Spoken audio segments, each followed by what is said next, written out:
So leg length ಹೆಚ್ಚು ಕಡಿಮೆ ಇದ್ದಾಗ ಪೆಲ್ವಿಸಲ್ಲಿ ನೀ ಸೆವೆತ ಆಗುತ್ತೆ, ಪೆಲ್ವಿಸ್ ಪ್ರಾಬ್ಲಮ್ ಆಗುತ್ತೆ, ಬ್ಯಾಕ್ ಪೇನ್ ಬರುತ್ತೆ, ಡಿಸ್ಟೆನ್ಸ್ ಆಗುತ್ತೆ. ಮತ್ತು ಕಾಂಪೆನ್ಸೇಟಿವ್ ಮೆಕ್ಯಾನಿಸಮಿಂದ ಶೋಲ್ಡರ್ ಪೇನ್, ನೆಕ್ ಪೇನ್ ಕೂಡ ಬರುತ್ತೆ. ಹಿಂಗೆ ಮಾಡಿ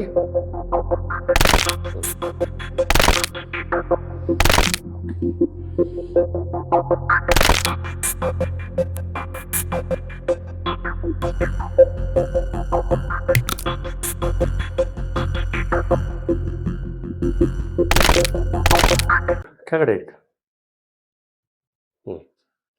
ಬ್ರೀದಿಂಗ್ ಮಾಡಿ.